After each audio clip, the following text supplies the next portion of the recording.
to the International News Daily Podcast. I'm your host, Dennis Dunicic. Before we begin today, I'd like to remind you to subscribe to our channel. I want to keep you in the loop on the global affairs that matter. Today we're going to talk about two issues. Two issues that are probably the most commonly talked about topics in international and global affairs and politics in general. And two issues that bring up a lot of debate and a lot of hatred from both sides. I'm going to be talking about climate change and migration, and more specifically, how climate change affects migration.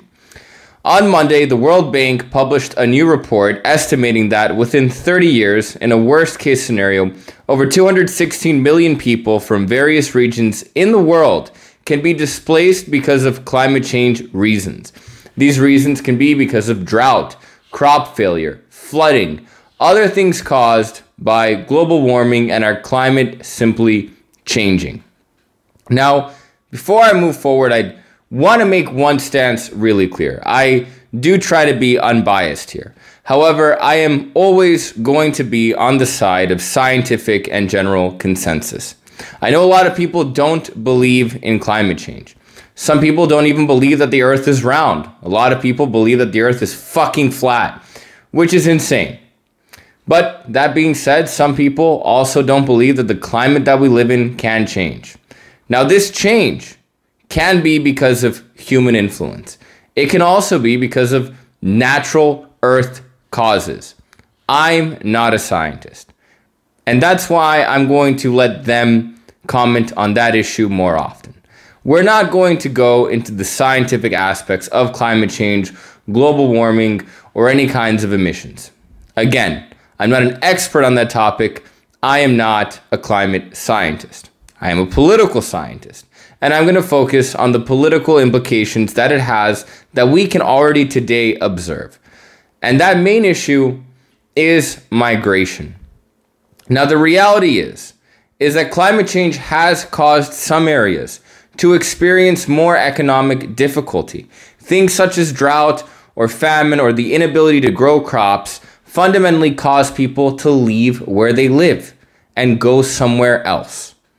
Now, this can actually already be seen in one of the world's most important conflicts in probably the last 10 to 15 years, which has been Syria. In Syria, what helped cause the conflict were many people leaving rural villages to move into more urban areas. The ethnic and religious differences between these rural and city people caused a lot of people to join different groups and for the revolution to begin. Now, the Syrian conflict is much more complicated than climate change caused it. It didn't, but it certainly didn't help the issue, and it contributed to growing tensions.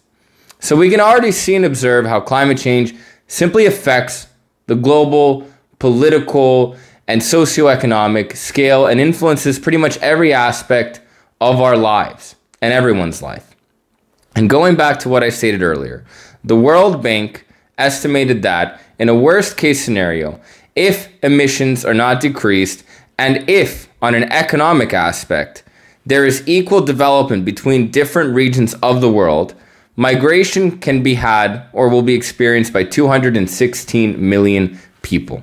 That's a massive number, and that's a worst-case scenario. The best-case scenario estimates that around 44 million people will have to migrate because of climate change. There are some things that are just fundamentally unavoidable, such as water levels rising. There's not much we can do to adapt, or mitigate that issue. Some people who live very, very close or in the sea level, in very high sea level areas will fundamentally, in the next 50 to 100 years, have to leave where they live because their homes are going to be under fucking water. That's just a simple reality. Now, the vast majority of people that are projected to be migrants caused by climate change come from Sub-Saharan Africa, right? So for people that aren't too knowledgeable of different geographic regions in the world, Sub-Saharan Africa is what's not Northern Africa. It's everything beneath the Sahara Desert. Sub-Saharan Africa is a very delicate region, specifically because it's very negatively affected by climate change, first and foremost. There have been droughts, there have been crop failures, there has been flooding, there has been rising water levels. Really, it's just, generally speaking, an all-about fucked up situation. In addition to this, Sub-Saharan Africa is one of the poorest regions in the world, being extremely underdeveloped and facing a multitude of different conflicts. Generally speaking, it's not, in most parts, a pleasant place to live. Now, some regions, some cities, some states, some countries in Sub-Saharan Africa are actually relatively nice and functional countries, but most of them are not. And the vast majority of immigrants who could be caused by climate change are projected to come from these areas. The next worst affected area would be Northern Africa. And this particularly would be caused by a decreasing water supply. And that would actually be devastating because 19 million people are projected to potentially have to leave Northern Africa within the next 30 years because of climate change. That is 9%, almost 10% of Northern Africa's population. Now, when you lose that significant amount of your population, it has gigantic and massively enormous economic consequences. Finally, another region that is being particularly affected by this trend is Bangladesh. Bangladesh is being affected primarily by flooding and an increase in rising water levels. Millions of people are projected to leave this area as well. So, we now have a question to ask. What do we do with all these people? Where are they going to go? Now, when it comes to climate change and migration caused by it, climigration, let's use that term. If anyone uses the term climigration in the future, you heard it here first. Most immigration caused by climate change, 3/4 of these migrants actually stay in their own countries. So we're not going to have a situation where 250,000 brown people or black people are going to be moving into Europe, as many right-wing analysts have been afraid of. Instead, we're going to have a situation where people simply can no longer live in some areas that are uninhabitable.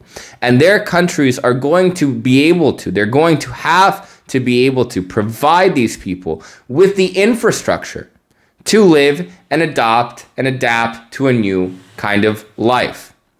And this is where the real debate, when you accept the science of climate change, comes in.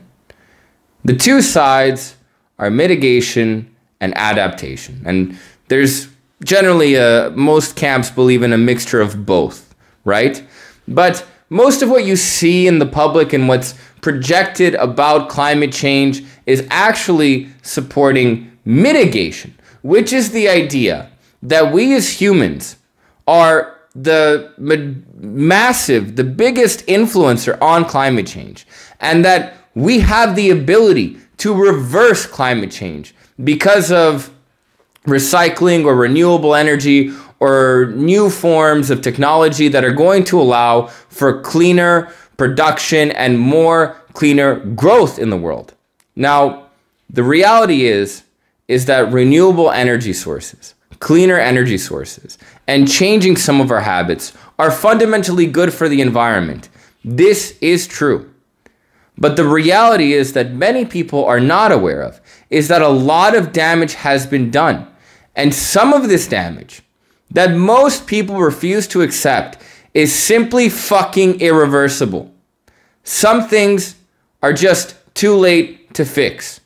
This is a real and occurring issue. The World Bank report that estimated these migrants was focused on long-term climate change. There are short-term effects of climate change, which are extreme weather events, which have been happening for the last 2 years.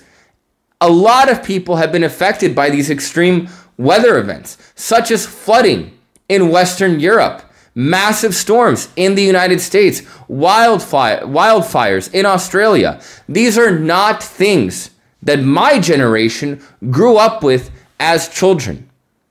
They did occur, but not this frequently.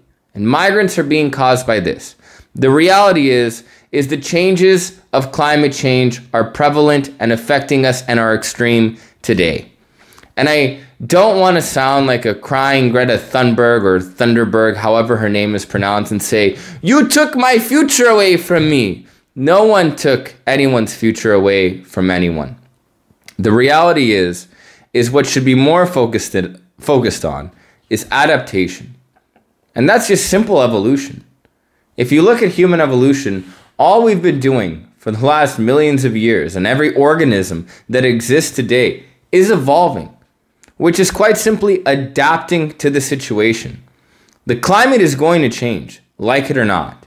Whether you recycle or whether you're so fucking woke that everything you have is completely renewable, the climate is going to change. And fundamentally, as a global community, we need to focus on adapting to new living circumstances. Some areas are going to have crops that aren't working. We should invest in initiatives to help grow new crops or find new industries to help these people in these regions function. Some areas are going to be underwater.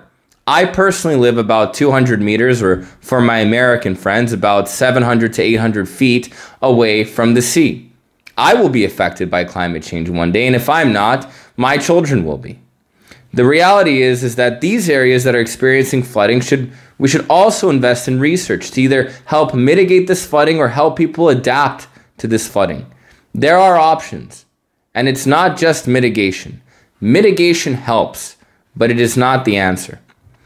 And why is mitigation pushed instead of adaptation? What should be understood is the World Bank report that I'm mentioning to you today was heavily funded and processed by the Groundswell Foundation.